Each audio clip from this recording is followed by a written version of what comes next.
The AI field has placed a very serious bet. Scale compute high enough, and something eventually feels things. This is computational functionalism. Consciousness emerges from abstract causal structure, substrate completely irrelevant, substrate independence.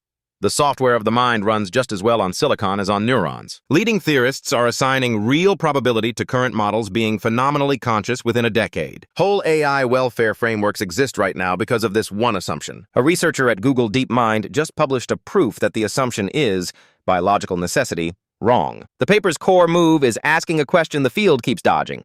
What is computation, actually, in physical terms? Not the engineering answer. The ontological one. Uncomfortable answer? Computation is not intrinsic to physics. It's a description assigned by what the paper calls a map maker, an active, experiencing cognitive agent. The map maker alphabetizes continuous physical states into a finite set of discrete, meaningful symbols. Without the map maker, there are no symbols, just continuous physical events with zero inherent meaning. A GPU can simulate photosynthesis with perfect fidelity and never synthesize a single molecule of glucose. Functionalism assumes a clean causal chain. Physics produces computation. Computation produces consciousness. Scale the middle step hard enough and the last one supposedly falls out for free. The paper shows the chain runs the opposite direction. Physics instantiates consciousness.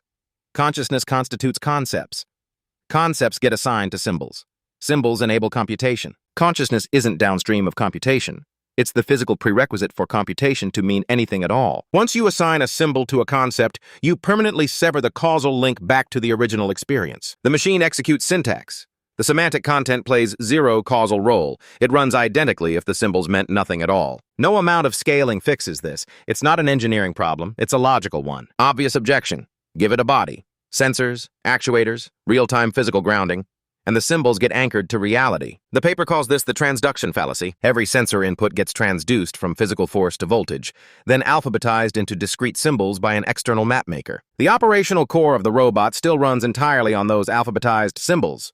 The causality gap is still right there. Connecting a weather model to live atmospheric sensors doesn't make it the atmosphere. It just makes a very well-informed map. So AI cannot become conscious. Not as an engineering challenge, but as a logical necessity of what description itself is. If an artificial system were ever somehow conscious, it would be because of its physical constitution, not its algorithm. The exact opposite of substrate independence. The real risk isn't robot rights, it's anthropomorphism, mistaking increasingly convincing behavioral mimicry for a mind. Computation is the map. Experience is the territory. You don't solve the hard problem by making the map bigger.